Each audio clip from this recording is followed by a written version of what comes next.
سلام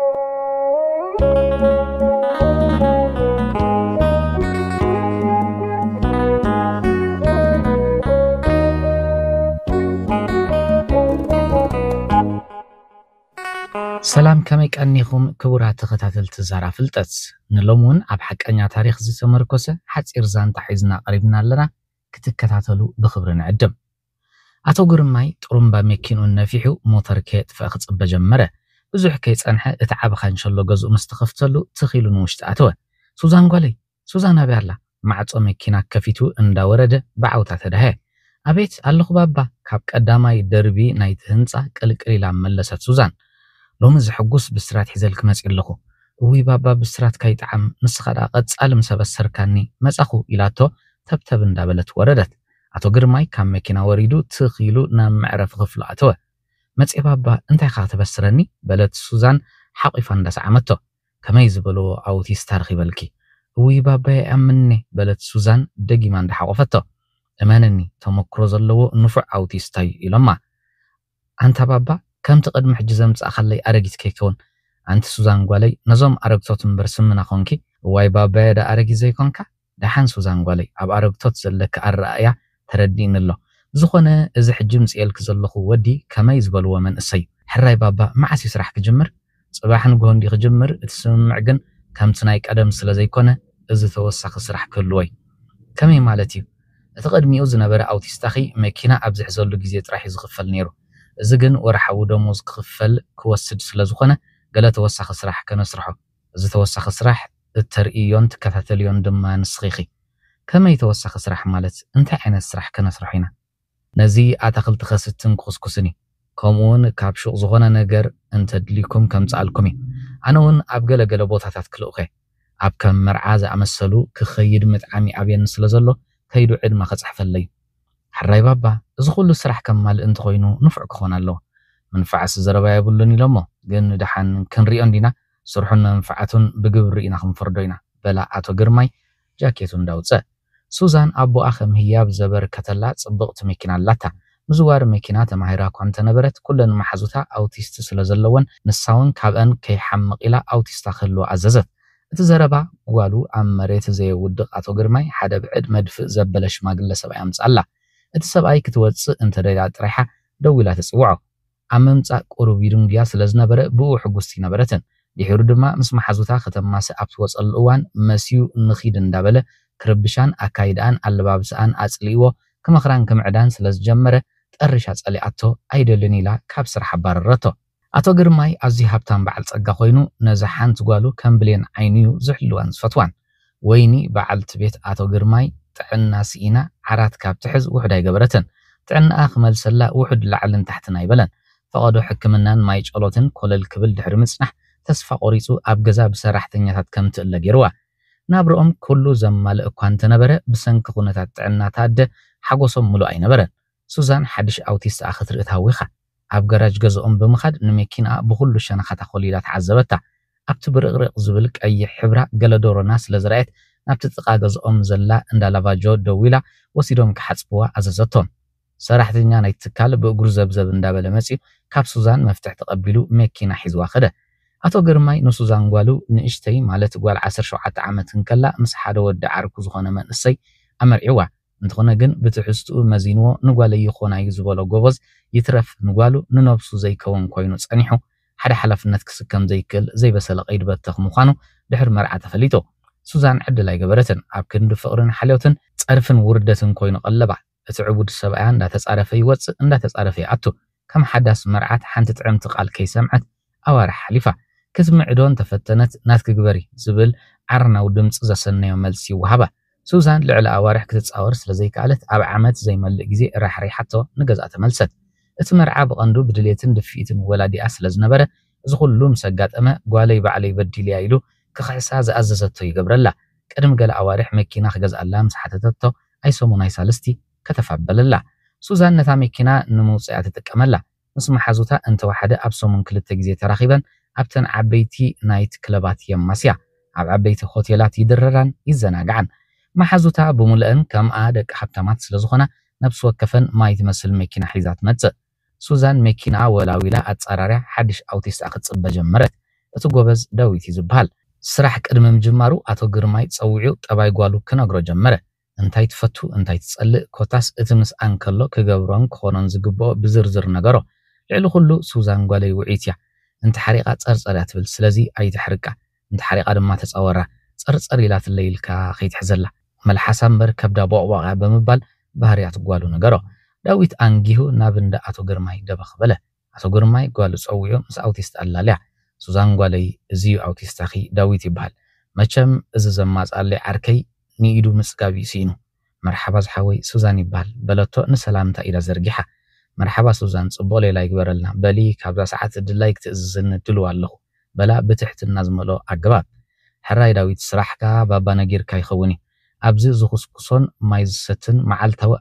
ኣላይ ዘድልዮን ተኽልሎ ኣነ እውን ክወጻሉ ኣብ ዝደሊ እዋን ኣብ ከባቢ ክረኽበካ ኣለኒ ስለዚ ካብዚ ከባቢ ኣይክትርሕቕን ኢኻ ምስ በለቶ ሕራይ ጸገም የለን ክብል መለሰላ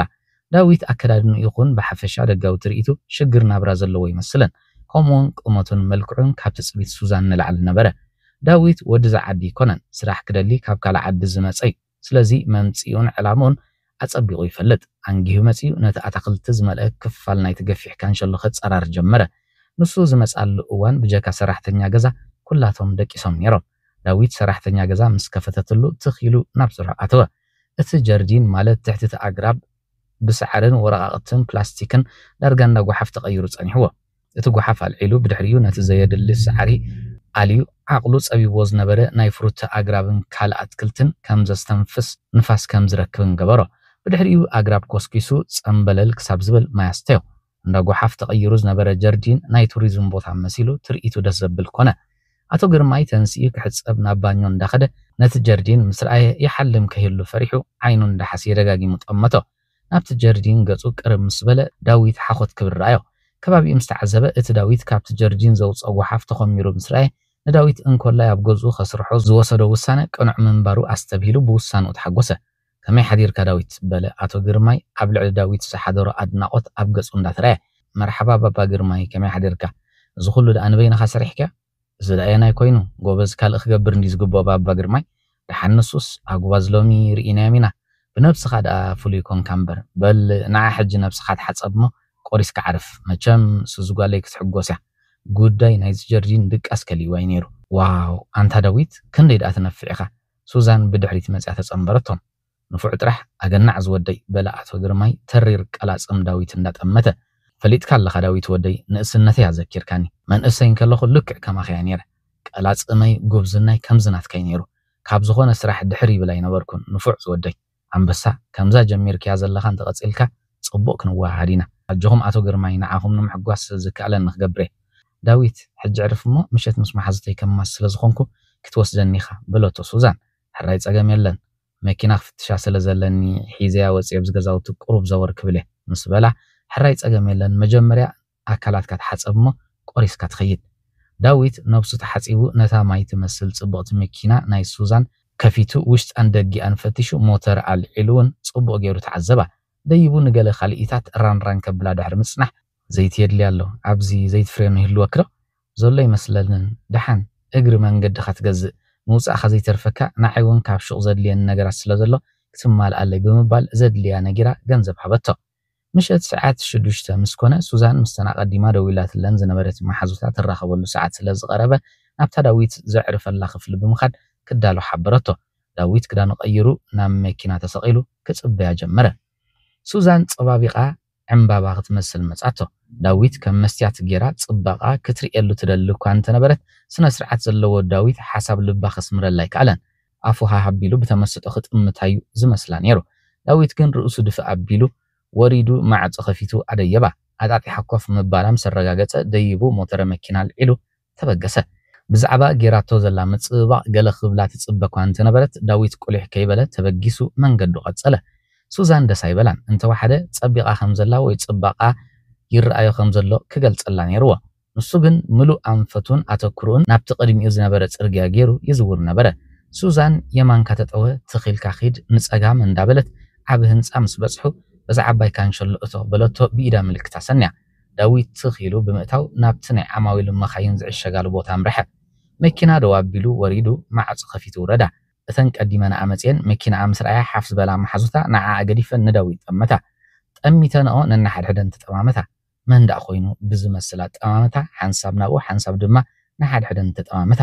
ሱዛን ካብ መኪና ወሪዳ ዳዊት ካብ ከባቢ መኪና ከይትርሕብ ኣብዚ ከባቢ ኮንካ ኣነ ዝኸፍሎ ዝብላዕ ይኹን ዝስተ ክትእዝዝ ትኽእል ኢኻ ኢላቶ ገለ ናይ ቅዲ ክዳን ምርኢት ተቕርብ ዘላ ክትመስል ኮዳዕ ኮዳዕ እንዳበለት ተጸምበረተን መንዳሉ ዝወዲ 4 እምባ ሓደ ሓተታ እዋ እንታይ ልክንኦ ገና ሰላም ከይበልክናኒ ብዛዕባ ሓደ ተራ ሰራሕተኛ ክትሓታኒ ቁርባይት ሓፍራን እሞኻ ኩላትክን በለተን በብሓንቲ እንዳሰዓመተን ሸخصي እንዲ كيف ዘለዎ ኮይኑ ሱዚ ሽኩር أنا حدش أفكار إني مسيلنا بلت حانتي هرميلا استبالت محزا بلا سمع الكنا اللخو حجي قداي أوتي استيرسعنا بزعبا مزنقعنا نقبر أبجد درار عادي ما كنا اللخو بدحريو نايت كلب كيرنا دريق وزلو جماوتنا فتحت حكس عزب الكنسع سعينا انتاي تبلا حراي تصبو بالي أوتي استاخي خيت رسعيو درار أززلو بلتاتا هرميلا استبالت محزا يدحن دي خدا نزا أوتي استاي كندس قديس كلو شكورينا عندي خوينو تسوزي أتوم ناتنا ندور أيوم تاي مسلو أنا سمكنا يبعلي مرحل له ولا أنا نصغ كوب دليت كيخي أنا جنس إنا سوزا حفتي تريني أوتيستا سينا كم زنات كشكورينا أنت رخبكي أما تقلي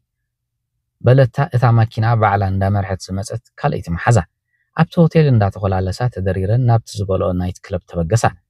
إذن محزوت فلوت آتين كحقوسان كزناقعان جنزب كاموزا دحرا يبلان أبحاد بوتا كخدان تتسامعن زب كورت انت زيلا حموش تمخين تاريلن كخدا مستري مساتن مخانن ክትፈልጥ ኣይትሽገርን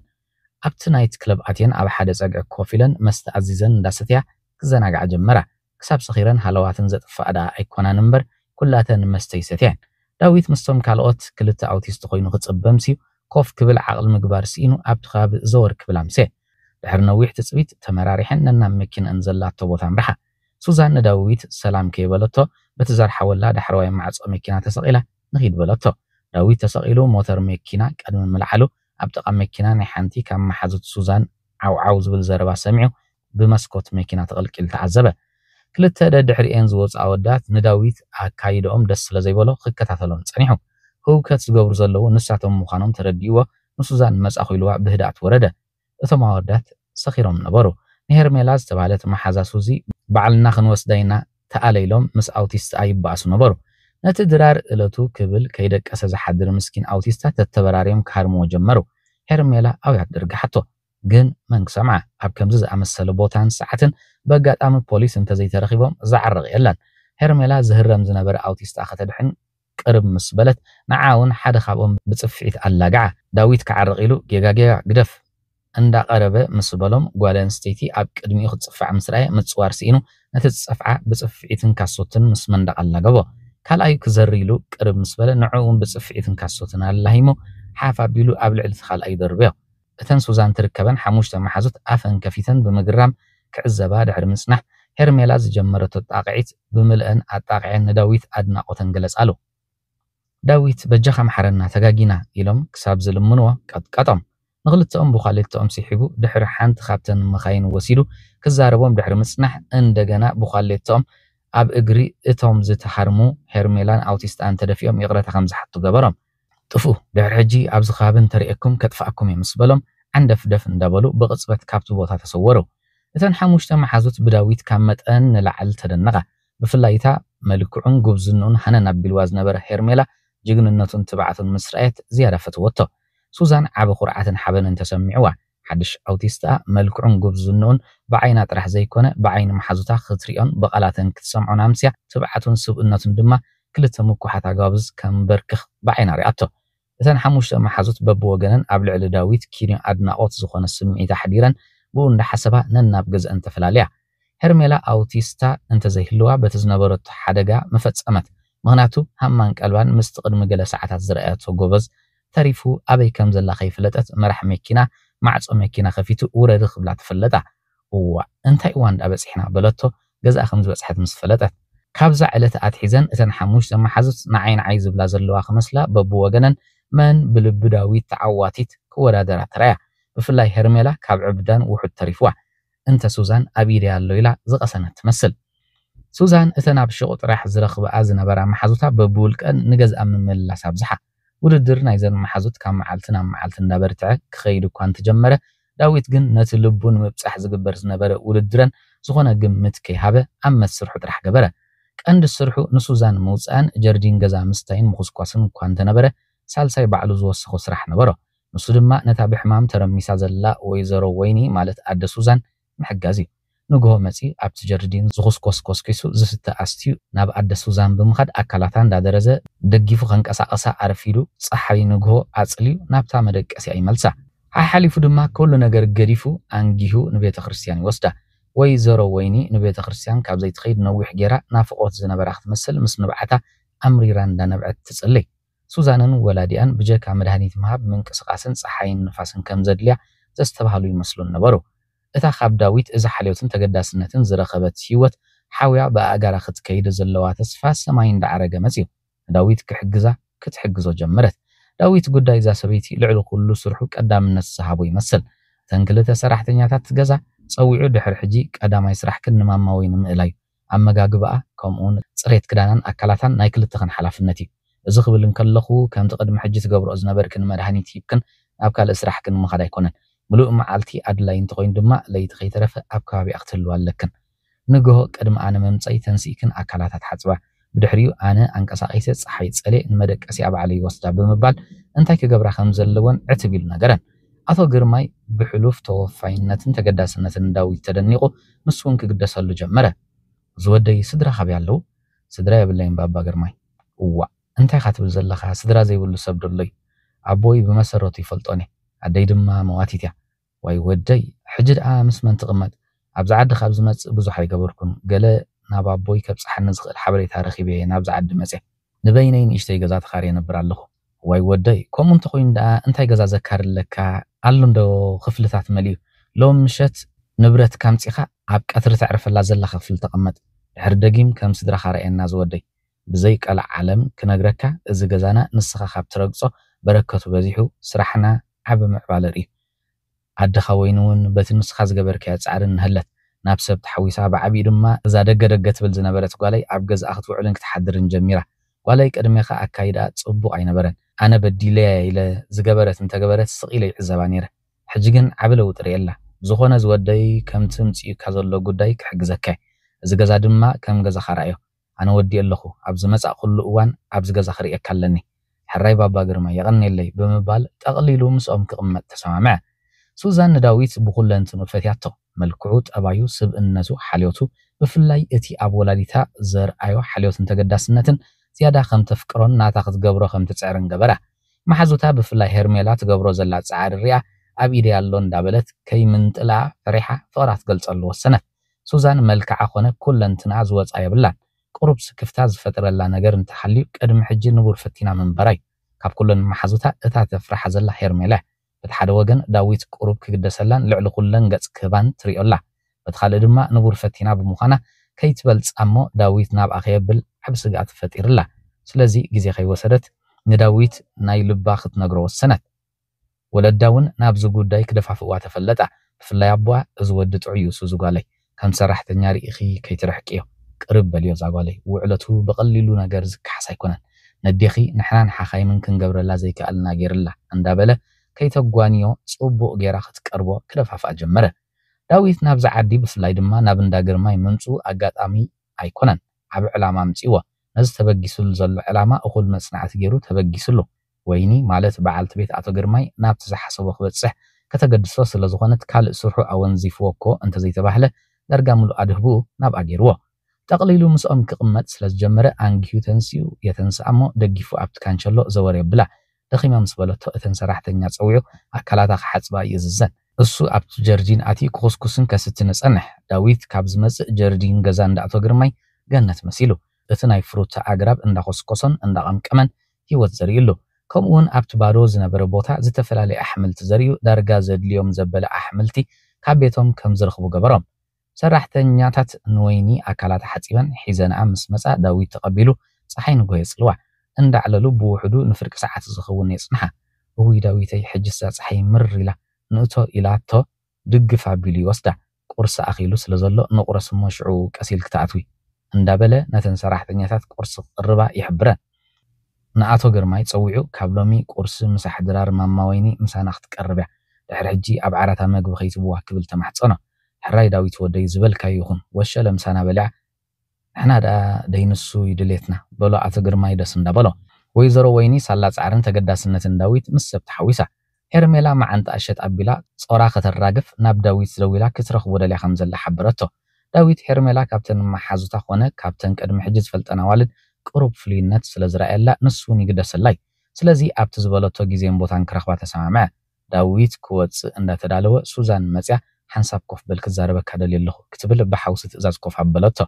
ዳዊት ኮፍ ኢሉ ክትብሎ ዝደለየት ክሰምዓ ድልውነቱ ኣረጋገፀላ ዳዊተይ በቲ ዝገበርክያ ከመስግነካ የደልየ ናይ ብሓቂ ገዛና ህይወት መሊስካሉ ካሊእ ትረፍ ኣደይ ሳላኻ ኣብ ማኣዲ ምሳና ተቕሪባ ኩሉ ሰናይ ተግባርካ ኣብ ፍቕርኻ ከም ዝወድቕ ጌርኒ ስለዚ ኣነ የፍቅረከ ዳዊተይ ኣነ ቅድሚ ሕጂ ተበዲለ ገና ከይበሰልኩ ኣብ ትሕቲ ሓደ ካብ ሰብ እንስሳ ክትብሎ ዝቐርበካ ሰብኣይ ደርብዮምኒ ስቓይ ምስ በዝሓኒ ጠንጢነ እቲ ሽዑ ዝተሰብረ ልበይ ብኣኻ ክፅገን ይኽእል እዩ ዝብል እምነት ኣለኒ ሱዛን ብመልክዕ ኮነ ኩሉ ነገራትኪ ዝወፀኪ የብሉን ተባሃጊት ጓል ሄዋን ኢኺ እቲ ወሪድነት ትብልዮ ዘለኺ በደል ድማ ከም በደል ዘይኮነስ ክትመሃርሉ ህይወት ዝለገሰትልኪ ፀጋ ጌርኩ ስድዮ ህይወት ንኽትህበካ እያ ትወስደልካ ስለዚ ሰሰናይ ምሕሳብ ሰናይ ስለ ዝኾነ ንነገራት ብኣወንታ ምርኣዮምን ምቕባሎምን ዝሓሸ ኣማራፂ ንእስነትኪ ሕጂ ይጅምር ዘሎ ብሕጂ ከተፍቅርን ክትፍቀርን ኢኺ እንተ ኣነ ግን ልዕሊ ኣፍቃሪት ሓፍት እያ ተድልየኒ እንተኽኢልኪ ሓፍት ኹንኒ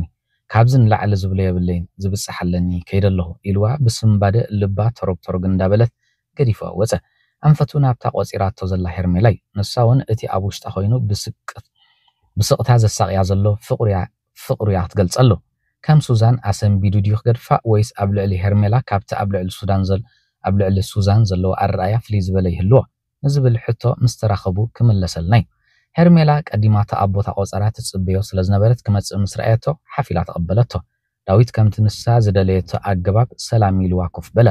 ሰላምታ ሄርሜላ ካብቲ ናይ ቀድሚ ሕጂ ፍልይ ኢሉ ምንባሩ ዳዊት እውን ኣስተቢሉሉ ግን ሃንደበት ኣይኮነን ከመይ ኣለኻ ዳዊተይ በለቶ ሕንኽ ዝበለት ክትመስል ሰላም ሄርሜላ ንስኻ ከመለኺ ፅቡቕ ኢላቶ ሕፍረት ዝተሓወሶ ፍሽኽታ ሰንያ ሄርሜላ ካብተን ካልኦት መሓዙታት ዝፈልያ ብዙሕ ነገር ኣለዋ ሓደ ካብኡ ሓፋርያ ሓሲባ ድማ ትዛረብ ኣብ መሓዙታ ዝረኣዮ ሕማቕ ነገር ኣብ ኣፈን ዝመፀንን ዝዛረባ ሓደ ግዜ እምበር ከደቂ ኣንስትዮን ዘብል ዘረባ ትሰምዓለን ዳዊተይ ብቐዳማይ ዝፀፍዓን ወዲ ትማል ምስ ረአየኒ ብሕፍረት ርእሱ ዲን ሓሊፉኒ ይቐነለይ ዳዊተይ ሳለኻ ከቢረን ተሓፊረን ሕጂ ፍቓድካ እንተኮይኑ ከም መግለፂ ምስጋናይ ድራር ዓዲመካ ኣለኹ እዛ ንእሽቶ ህየብ ድማ ተቐበለኒ በለቶ እታ ተመንያ ዝገዝኣትሉ ፅቡቕቲ ሰዓት እንዳሃበት ዳዊት ብክልተ ኢዱ ተቐቢሉ ኣብ ቅድሚኣ ከፊቱ ኣሰራ ኢዱ እንዳወዛወዘ ፅቡቕ ገይሩ ምስ ረኣያ ደስ ኢላቶ ልዕሊ ፅባቐ ናይታ ሰዓት ክእለት ኣመራርፃ ክድኒቐ ይቐነለይ ኣብ ፅቡቕ ይመለስ እንተ ተሳላኻ ከቢረ ዝበልክዮ ሳላይ ዘይኮንክ ብቐደሙ ክብርቲ ጓል ክቡራት ኢኺ ትዛሃረመክ ሕስርቲ ስለ ዝኾንክ ዘይኮነስ ሕስረቱ ዝገለፀ ሰብ እዩ ሕጂ ህያብ ክተቐቢለ ኣለኹ እቲ ድራር ዕድመ ንዓይንተት ገድፍለይ ደስ ምበለኒ ነኖ ሎሚ መዲበየ እንዲ ንስኻ ካልእ መዓልቲ ዕድመኒ በቃ ሕራይ ፀገም የለን ካልእ እንታይ ክብለካ ደልየ መስለካ ሕራይ በለኒ ድፍረት ከይትቆፅረለይ እምበር ዝብለካ ኣለኒ ሕራይ ተዛረበ ሰምዓክ ኣለኹ ሄርሜላ ቃላት ካብ ኣፋ መውፅእ ኣብዮም ስቕ ኢላ ቅባሕባሕ በለት ተዛረብ ጆኺ ዳዊት ኣብ ልዕሊኻ ዘለኒ ስምዒትን ኣረኣያን ካብ መዓልቲ ናብ መዓልቲ እንዳተቐየረ ይመፅእ ኣሎ ከመይ ማለት ኣጌድክ ተዛረቢ ዳዊት ከዋጥራ ስለ ዘይደለየ ዘይኮነስ ግምታት ገዲፉ ክትብሎ ዝደለየት ብንጹር ካብ ኣፋ ክሰምዖ ስለ ዝደለየ እዩ እንድዕታ ዳዊተይ ዝኾነ ዘለኹ ምርዳእ ኣብኒ ሄርሜላ ብዛዕባ ምንታይ ትዛረብ ከም ዘለኺ ኣንክስኒ ብድሕሪኡ ንዘራረብ በቃ ፈቴካ ካብታ ዝረኣኹኻ መዓልቲ ኣብ ልበይ ኣቲኻ እቲ ብፍቕርኻ ዘሕልፎ ዘለኹ ስቓይ ንስኻ ዘይትፈልጦ ብምዃኑ ድርብ ስቓይ ኮይነኒ ስለዚ ግድን ክትፈልጥ ኣለካ ኣነ የፍቅረካ ሕጂ ሒዘኪ ፍቕሪ ጥዑም ነገር እዩ ፍቕሪ ሰላም እዩ ፍቕሪ ብእግዚኣብሔር ዝተዋህበና ቅዱስ ስምዒት እዩ ብዛዕባ ዝቅዱስ ነገር ክትዛረቢ ክንደይ ተሸጊርኪ ኣስተቢልክሉ ትኾኒ ደቂ ሰባት ሽግርና ንዘፍቀርናዮ ሰብ ፍቕርና ክንገልፀሉ ብዙሕ ንሽገር በኣንጻሩ ንዝፀላእናዮ ሰብ ግን ከይተሸገርና ከም ንፀልኦ ንነግሮ ስለምንታይ እዩ ፍቕሪ ብሕሹኽታ ፅልኢ ግን ብዓውታ ዝግለፅ ብዝኾነ ስለ ዘፍቀርክኒ ክብረት ይሃብኪ ዘኽብረካ እዩ ዘፍቅረካ ከምኡ ምሕሳብኪ ብጣዕሚ ደስ ይብለኒ ኣነ ናብዛ ዓዲ ዘምፃኒ ምስ መንነተይ ዝተኣሳሰር ዓብ ዕላማ ኣለኒ ሕጂ ኣብ ኣፋፌት ዓወት ስለ ዘለኹ ብዝኾነ ነገር ክዕንቅፍ ኣይደልን እየ ስለዚ ዓቕሊ ጌርኪ ከምታ ዘለናያ ንፅናሕ እሞ ውድእ ምሰበልኩ እዚ ጉዳይ ብኣኽ ዘይኮነስ ብኣይ ክላዓብ እዩ ሕራይ ዳዊተይ ፀገም የለን በለቶ ሄርሜላ ተስፋ ሰማይ ዓሪጎም ከሎ እዚ ክብለክን ከለኹ ግን ሓደራ ብዛዕባ እዚ ጉዳይ ከም ተዘራረብና ኣብ ሳልሳይ ሰብ ክበፅሕ ይብሉን ርክብና ድማ ከም ቀደሙ ማለት ኣቓልቦ ዝስሕብ ፍሉይ ነገር ከነርኢ የብልናን ርክብና ከም ቀደሙ ናይ ሓባር እንተዘይኮይኑ ክሳብ ባዕለይ ዝነግረኪ ብውልቂ ክትረኽብኒ ኣይትፈትኒ ምስ በላ ፀገም የለን ክትብል ኣብ ኩሉ ዝበላ ተሰማምዐት ሱዛን መልሲ ኣውቲስታ ምውሓጥ ሲና ኣነ ዝኣክል ኣፍቂረካ ኢልዮስ ከምዚ ኢሉ ክምልሰለይ ምዃን ባዕለይ ገፂበ ሕሉፈይ ዘኪረ ተበዲለ ዶ ተጎዲእ ኢለ ምስኪንኪን ምባለይ ድማ ይገድድ ሰራሕተኛይ ምዃን ረሲዐ ይመስለኒ ድሓን ክንሪአ ኢና ልዕሊ ፍቃሪተይ ሓፍትያ ተድልየኒ እንተኽኢልካ ሓፍቲ ኩን ንኽኢለኒ ደፋር ድሓን ክሪአኒ እንድዩ እንታይ ክትገብር ምዃና ከይወሰነት ፈከረት ሱዛን ዳዊት ሕማም ወይኒ ኣካላዊ ዘይኮነስ ኣእምራዊ ምዃኑ ቀልጢፉ ተረድኦ ንኽረጋግፅ ኢሉ ድማ እቲ ንሳት ወስዶ ዝነበረት መድሃኒት ንሓደ ዝፈልጦ ሓኪም ኣርኣዮ እቲ መድሃኒት ናይ ኣእምሮ ምዃኑ ዝተረጋገፀሉ እዩ ክሕግዛን ኣለይ መለይ ክብላን ዝጀመረ ሓደ ረፍዲ ኣብታ ፀሓይ እትፅለወላ ኮፍ ኢሎም እንዳዕለሉ ማማ ወይኒ ሓደ ዘጨንቕ ጉዳይ ኣለኪ ሕማምኪ ካብ ጭንቀት ዝተላዕለ እምበር ዝኾነ ኣካላዊ ሕማም የብልክን እዚ ተኣሳሲሩ ዝነበረ ጨዋዳታትክ ድማ ናይቲ ነዊሕ ግዜ ኣብ ዓራስ ዝደቀስክዮ ትሪዮ ዶ የለኽን ምንቅስቓስ ምስ ገበርና ኩሉ ነገር እናተመሓየሸ መፂ ዝኾነ ዘጨንቕ ጉዳይ እንተለኪ ንሰብ ምክፋል ፅቡቕ እዩ ምኽሪ ትረኽቢ ብዓብዪ ድማ ፍታሕ ክትረኽቢ ትኽእል ኢኺ በላ ዳዊት እቲ ድሮ ንብዓት ዝቆፀረ ኣዒንታ እንዳጠመተ ሓቂኻ ዳዊት ወደይ ግን እንታይ ሓብስ ኦሮማይ ሕጂ ዝዕረ ነገር የለን ይህ እንታይ ኮይኑ ዘይዕረ ኦሮማይ ትብል ቃል እኒዮ በልያ ክሳብ ብሂወት ዘለና ተስፋ ክንቆርፅ የብልናን እቲ ፀገም ንዓይ ንገርኒ እሞ ክልተና ፍታሕ ክንምፅእ ንኽእል ኢና ዘይከውን እንተኮይኑ ድማ ብኸመይ ከም ትርድእዮን ትቕበልዮን ተዘራሪብና ገለ ንገብር ካብ ዘለኽዮ ሂወት ዝኽፍእ ስለዘየለ ብመጠኑ ካብ ዝሓሸ ሂወት ክንፈጥር ንኽእል ኢና እንታይ እሞ እንታ ዳዊት ወደይ ዝበደልካዮ ብሂወት ምስ ዘይህሉ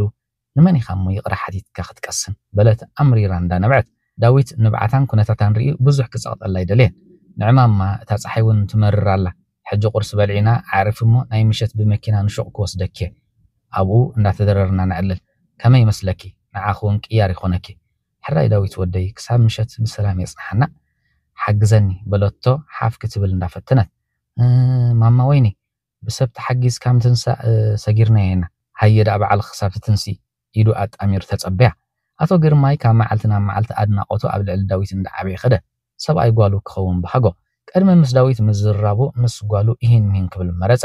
ሱዛን ጓለይ ብዛዕባ ዳዊት ገለ ክንብሃል ደልየ ነይረ ከመይ ማለት ገለ ክንብሃል ዝበለካ ዘረባ ኣለዎ ድዩ ኮይኑ በለቶ ብዛዕባ ዝተዘራረቡ መሲልዋ ብሕጉስ መንፈስ ሓተተቶ ኣይ ንሱስ ዝበለኒ የብሉን ኣነ ክብሎ እምበር ደልየ ንስኻ ዳ እንታይ ክትብሎ እንተባባ ሱዛን ጓለይ እዚ ወዲ ኩሉ ነገር ዘማልእ ኮይኑ ረኺብያ ይህ እሞ ካባና ክርሕቕ ኣይደለኹዎን ስለዚ ክብሎ ዝደለኹ ተረዲእ ክሎ ባባ ባዕሉ ከምኡ እንተዘይበለ ደኣ ንሕና እንታይ ኢና ክንብሎ ንሱ ደሓና ባይግደፍዮ ንስኺ ጥራሕ ተቐበልዮ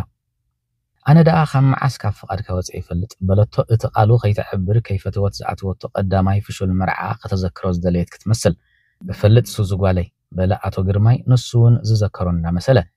ዳዊት ኣጋ ሰዓት 6 ድሕሪ ቀትሪ ምስ ወይዘሮ ወይኒ ናብቲ ዝተባህልዎ ክኸዱ ምድላዋቶም እንዳገበሩ ሱዛን መፅያ ምስኦም ክትከይድ ሓተተቶ ሎሚ ንበይንና መዲብና ኣለና ካልእ መዓልቲ ምሳና ትኸዲ ምስ በላ ኣይ ኣነስ መሓገዝኩ ኸይለ ድሓን ድሕሪ ሕጂ ደኺ ሓገዝ የድልያኒ ኩሉ ንጥፈታታ በዓላ ክትገብርያ በላ መፍትሕ መኪና ልዒሉ እንዳወፀ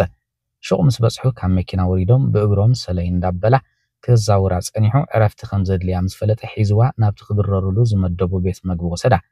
ሽግረይ ክትፈልጥ ተገዲስካ ኣለኻ ዳዊት ወደይ በለቶ ኣብቲ ወንበር ኣጣጢሓ ኮፍ እንዳበለት እወ ክፈልጥ ደልየ ኣለኹ ሓዝበል እቲ ዘዕልለካ ዛንታ ልዕሊ 20 ዓመት ዝገበሪ ኣነ ዓብ ሓጢኣት ፈፂመ ዳዊት ወደይ ንዓይ ክትዕመኒ ሰብ በዲለ እሞ ከዓ ከይብደል ክሕልዎ ዝግባአኒ ሰብ ኣነ ካብ ሃብታማት ስድራ ተወሊደ ጓል 15 ዓመት ምስ ኮንኩ ወለደይ ብሓደጋ መኪና ዓሪፎም ብድሕሪኡ 4 ዓመት ዝኸውን ምስ እንዳሓው ቦይ ተቐሚጠ ጓል 19 ዓመት ምስ ኮንኩ ክንዲ ሰብ ኣኺላ ተባሂለ ገንዘብን ንብረትን ወለደይ ብምሉእ ናብ ስመይ ተሰጋጊሩ በኹርን ሕሳስ ልደን ወለደይ ኣነ ስለ ዝነበርኩ ኩሉ ንብረቶም ንዓይ ኮይኑ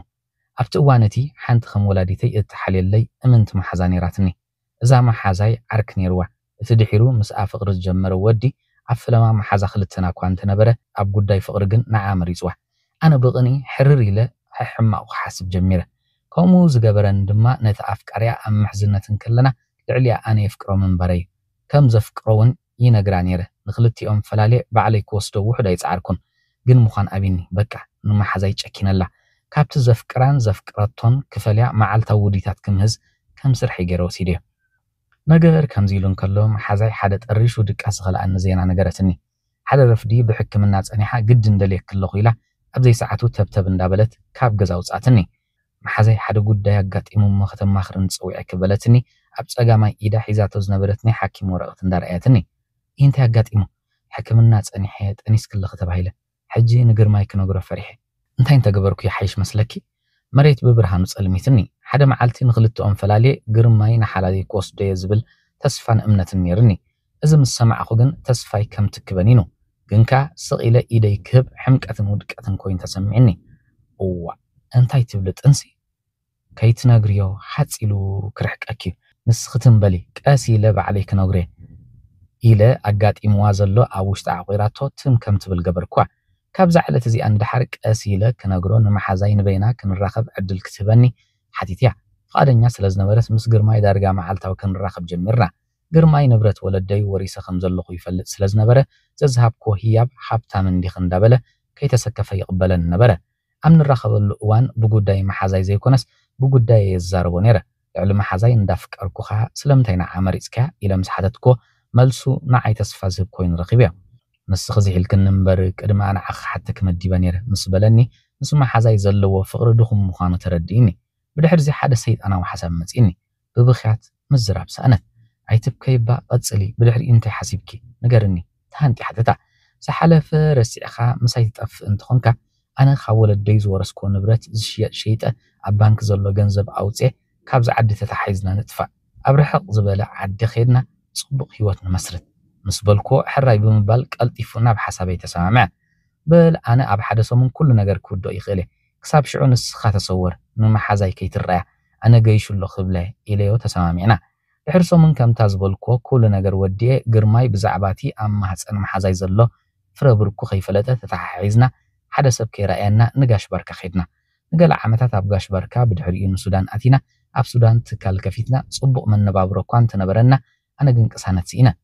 እዚ ዘይቅሳነትን ቀጻሊ ጭንቀትን ዝፈጠሮ ዘይርጉእነት ከሸግረን ጀሚሩ ኣብ ሱዳን እንከሎና ሱዛን ጓለይ ተወሊዳ ብድሕሪኡ ጓልና ዕኹኽ ምስ በለት ኣነ ኩነታት ጥዕናይ እንዳበኣሰ ስለ ዝኸደ ዓዲ ክንቅይር ወሲና ናብ ሃገርና ተመሊስና ኣብዚ ኣንነብር ኣለና ኩነታተይ ኣብ ሱዳን ይሓይሽ ነይሩ ዓዲ ምስ ተመለስና ዝያዳ ቢእስኒ ብፍላይ መሓዛይ ሞይታ ምስ ሰማዕኹ ካብ ጽላለ ዝተረፈኒ የብለይን ለይቲ ይኹን ቀትሪ ድቃስ ሓሪሙኒ ኣካላተይ ደኺሙ ሓንሳብ ቀመን ተቢለ መሓዛይ ብሕልሚ መፅያ ንወደይ ምሰብኡ ኣራኽብዮ ትብለኒ ወዳ መን ከም ዝበሃል ኣበይ ከም ዘሎ ዝፈልጦ ስለ ዘይነበረኒ ወላ ሓንቲ ክገብር ኣይከኣልኩን ናብቲ ዓዲ ኸይደ ከይሓት ድማ ጥልመተይን ውዲተይን ኩሉ ሰብ ሰሚዕዎ ስለ ዝነበረ ብሕፍረት ክኸይድ ኣይከኣልኩን በቃ ከምዛ ትሪአኒ ኣይና ዓዲ ኣይና ዓውዲ ሰንፈላል ኮይነ ይነብር ኣለኹ መስጣ መሓዛይ ምግዳፍ ኣብኒ እዚ እዩ ሽግረይ ዳዊት ወደይ ፍታሕ ሽግረይ ምስ መሓዛይ ተቐቢሩ መሓዛኺ መን ትበሃል ዘቢብ ትበሃል በለት ንብዓታ ከም ማይ እንዳዛረየ ኣቶ ግርማይ ከዘቢብ ጠኒሳ ምንበራ ፈሊጡ ዶ ኣይፈለጠን ክሳብ ሕጂ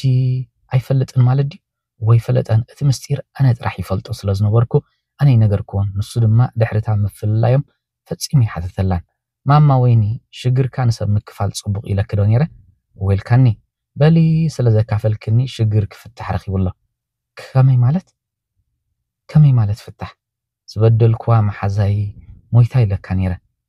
ንዘቢብ ስእላ እንተሪአኪ ትፈልጥያ ዶ በላ ካብ ጁባ ጃኬቱ ስእሊ ውፅኢ እንዳሃባ እታ ስእሊ ናይ ክልትሰአን ማለት ዘቢብን ወይንን ማሓዙትን ከለዋ ጥልመትን ክሕደትን ከይሰዓብ ዝተሰኣላ ነበረት ወይኒ ኢዳ ረድረድ እንዳበለት ነታ ስእሊ ተቐቢላ ረኣያታ ዓይና ንብዓት መልዩ ሕውዙ ዚልዋ ብንጹር ክትርኢ ኣይከኣለትን ማማ ወይኒ ብዛዕባ ሓደ ዓበቁም ነገር ነዛረብ ስለ ዘለና ብኽያት ገዲፍኪ ንብዓት ክደሪዝኪ ነዛ ስእሊ ጽቡቕ ጌርክ ረኣያ እሞ ክንቅጽል መዓስ ከም ተሰኣልክንኣ ብድሕሪት ዕለት ኣለዋ ንብዓታ ደሪዛ ነታ ስእሊ ብንጹር ክትሪኣ ኽኢላ من فتفات كابا أدوا حليفو ملو أكلاتا كم فتفت جمرة نص خمنيخة إذا سألخ خبي مسيا أنا خم حزخ مال اختحزلك مسيا الله أكلاتا خمت أن العلي كم فتفت مصر أيو كفرح جميرو ماما ويني كنررر أن تقولنا ترجاجي هدي القسم أن بلا بيكير ما يالعلو اندستيع انتي مال اختي زبيب باي موتتندا زبيب بيوت انت تلو انتي مقبركي هاب اقراه تدفئه اتهبن فرجم تتصبخو أمانا نجيزين دحريتي من لس نيرون تزخون كل نجر من ملس كونيرة زبيب منقص سماي وارث مويتيع نعبى داويت ودي نسخن الزبيب عيت فلتا نجرني انتي خت زبل كامل اختي ማሓዛኺ ማለት ዘቢብ ቀጻሊ ተደጋግማ ዝነበረት ዘረባ ነይራ ትዝክር ያዶ ወይ ዝክራ እንታይ እያ ትብል ምሕረት ኣብ ፍርዲ ትምካሕ ትብል ነይራ በሊ ንማሓዛይ እንተረኺብካ ከምኡ በላ ኢላትኒ ምስ በላ ወይኒ ዳዊት ሰብ ድዩ ጋኔን ኣጠራጢርዋ ፍርሒ ክስማዕ ጀሚሩ እዋ ንስኻ እሞ መን ኢኻ ኣብቲ እዋን ምሕዝነትና ንስኻ ይተወለድካ ነርካ እዚ ኩሉ ከመይ ክትፈልጦ ኺኢልካ ብዝኾነ መልእኽቲ ማሓዛኺ ሰሚዕክዮ ኣለኺ እሞ ይቕሪ ኢላትለይ ማለት ድዩ ብልብኻ እምበር ግን እቲ ብሕልሚ ትብለክ ዝነበረት ኣብ ግብሪ ምስተውዕል እዮይ ኣያናይ ንወዳ ምስ ኣቡኡ እራኽብዮ እሞ ወዳ በይ ክረኽቦ እምበር ክሳብ ሕጂ ምፀናሕኩን ማማ ወይኒ ካብዚ ኩሉ ዝተዘራረብናዮ ክትግምት ይፅበ ነይረ ግን ኣይገመትክን ኣነ ዳዊት ግርማይ እቲ ናይ ማሓዛኺ ጥንሲ ዝነበረ ኣነን ማማን ንዓኽን ንሰብኣይክን ይቕረ ኢልናልኩም ኢና ሕጂ እቲ ምስጢር ኣቶ ግርማይ ስለ ዘይፈልጦ ነጊርኪ ምስ ኣቦይ ኣራኽብኒ በላ ቀዲምዋ እንዳተንስአ ዳዊት እቲ ኣዚዞሞ ዘይበልዕዎ ድራሮም ከፊሉ ሓጊዙ ናብ መኪና ሰቂልዋ ተበገሰ ኣቶ ግርማይን ሱዛን ጓሎምን ብምድንጓይ ዳዊትን ወይንን ተሻቂሎም እንዳዕለበጡ ድምፂ መኪና ሰምዑ ወይዘሮ ወይኒ በቀደሙ ቴሌፎን ኣይነበራን ዳዊት ድማ ሞባይሉ ጥፊዋ ስለ ዝነበረ ተሻቂሎም ናብ ፖሊስ ክድውሉ እንዳሓሰቡ ዳዊት ጥሩምባ ነፊሑ ሱዛን ብጉያ ማዕጾም ስከፈተት ኣዲኣ ምስ ውሕጅ ንብዓታ ተመስገን ፈጣሪ ኩሉ ዓለም ድሕሪ ሕጂ ሞት ከም ኣዳም ዝብል ዘረባ ክደጋግም ሰምዓታ ማማ እንታይ ተረኺቡ ኣቦ ኸበይ ኣሎ ወይዘሮ ወይኒ ካብ መኪና ብዘይ ሓገዝ ወሪዳ ናብ ኣቶ ግርማይ ሰጎመት ኣቶ ግርማይ ኩነታታ ኣሻቂልዎ ይህ ወይኒ እንታይ ተረኺቡ ግርማይ ሓወይ ናይ ቅድሚ 20 ዓመት ጉድ ተቃልዑ ዳዊት ወድኻይ ካብ ዘቢብ ዝውለድ ፍረብርክኻይ እዋ እንታይ ማለት ክዩ እዚ ከመይሉ ይኸውን ደሓን ከመይሉ ከም ዝኸውን ቀስ ኢላ ክዕለከ ንሕጂ ግን ወድኻ ሰላም በሎ ባባ ዘቢብ ምሕረት ኣብ ፍርዲ ትምካሕ ኢላትካ ኣነን ዘቢብን ሕድገት ጌርናልኩም ኣለና በለ ዳዊት ክልተ ኢዱ ዘርጊሑ ኣቶ ግርማይ ንብዓቱ ከም ማይ እንዳዘረየ ኣብ ገጹ ሽሕቶ እንዳተነበ ንዳዊት ኣጥቢቑ ሓቆፎ